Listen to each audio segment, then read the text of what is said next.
نحمده ونصلي على رسوله الكريم أما بعد أعوذ بالله من الشيطان الرجيم بسم الله الرحمن الرحيم يا أيها الذين آمنوا استعينوا بالصبر والصلاة إن الله مع الصابرين صدق اللہ العظیم۔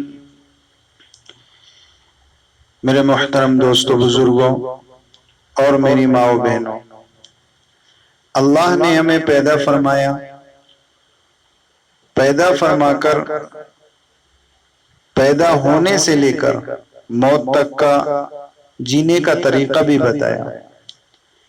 عجیب بات یہ ہے، ویسے تو اللہ کی ہر ہی بات عجیب ہے، لیکن بہت ہی سوچنے والی بات یہ ہے کہ اللہ نے ہمیں غم کا بھی طریقہ بتایا، اور غم میں، رنج میں، مصیبتوں میں ہم کیا کام کریں، اللہ نے وہ بھی بتایا۔ کیوں؟ کیونکہ یہ دنیا ہے، یہاں دشواریاں آتی ہیں اور دشواریاں آئیں گی، مصیبت آتی ہیں اور مصیبتیں آئیں گی۔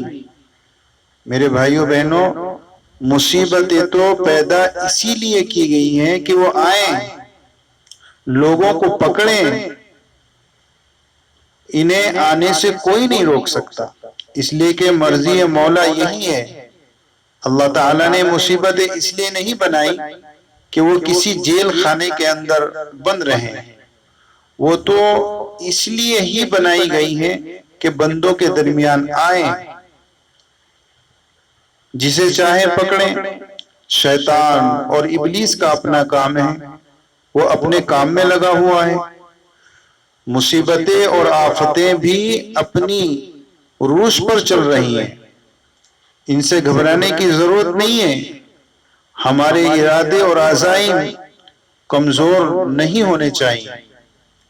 میرے بھائیوں بہنوں، یہ ساری چیزیں آئیں گی، لیکن ان چیزوں کے اندر، ان پریشانیوں کے اندر اللہ کا فرمان ہے، یا ایھا الذین آمنوا استعینوا بالصبر والصلاۃ، اے ایمان والو، یا ایھا الذین آمنوا استعینوا، مدد حاصل کرو، بالصبر والصلاۃ، صبر اور نماز کے ساتھ۔ ان اللہ مع الصابرین، بے شک اللہ صبر والوں کے ساتھ ہے۔ ان اللہ مع الصابرین، اللہ صبر کرنے والوں کے ساتھ ہوتا ہے۔ میرے بھائیوں بہنوں، یہ اللہ کی نصیحت ہے ہمیں، اللہ جینے کا طریقہ بتا رہے ہیں کہ تمہیں غم آئیں گے، پریشانیاں آئیں گی، دنیاوی اعتبار سے بھی آئیں گی اور دینی اعتبار سے بھی آئیں گی، ہر حال میں تم صبر کا دامن پکڑے رکھو۔ لیکن بڑے افسوس کی بات ہے کہ ہم ذرا سی مصیبتوں پر، ذرا سے غموں پر بہت زیادہ گھبرا جاتے ہیں، ٹینشنوں میں آ جاتے ہیں۔ اس کی بہت بڑی وجہ یہ ہے کہ ہمارے دل ایمان کی مضبوطی سے خالی ہیں، ہمارے دل ایمانوں سے خالی ہیں۔ ایمان تو ہے ماشاءاللہ، لیکن جو ایمان کے اندر پاور ہونا چاہیے، طاقت ہونی چاہیے، وہ کمزور ہے۔ اس کی مثال اس طرح سے دیتے ہیں بڑے، کہ ایک دیہاتی شخص، گاؤں کا رہنے والا، شہر پہنچا تو اس نے دیکھا کہ لوگ بال سے کھیل رہے ہیں، جو بڑی بال ہوتی ہے، تو اس بال سے کھیل رہے ہیں، لات مار رہے ہیں، کوئی ہاتھ مار رہا ہے۔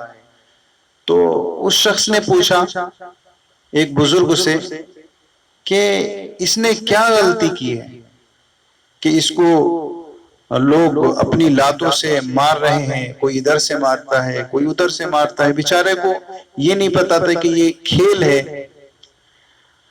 تو اس شخص نے کہا، اس بزرگ نے کہا کہ اس کی غلطی یہ ہے کہ یہ اندر سے خالی ہے، اگر یہ اندر سے بھرا ہوا ہوتا تو کسی کی مجال اور طاقت نہ ہوتی کہ اس کو لات یا ہاتھ مارتا. اس کی غلطی ہے کہ اندر سے خالی ہے. تو میرے بھائیوں بہنوں، آج ہم ایمان سے خالی ہیں مسلمان، جس کی وجہ سے میں کہنا نہیں چاہتا، آپ سب کو پتا ہے ہر طرف سے ہم مارے جا رہے ہیں. ہماری عزتیں محفوظ نہیں، ہماری بہو بیٹیاں محفوظ نہیں، ہمارے مال محفوظ نہیں، ہماری مسجدیں محفوظ نہیں، ہمارے مدرسے محفوظ نہیں، ہمارے بچے محفوظ نہیں.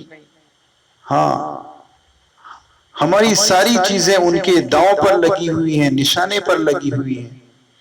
تو میری آپ سب سے گزارش ہے کہ پہلی بات تو یہ ہے کہ اپنی زبان پر کنٹرول کریں، گالیاں نہ نکالیں، کسی کو برا بھلا نہ کہیں. ہمیں جو بھی کہنا ہے اسلام کے دائرے میں رہ کر تہذیب کے ساتھ میں اچھے الفاظوں میں جواب دینا ہے.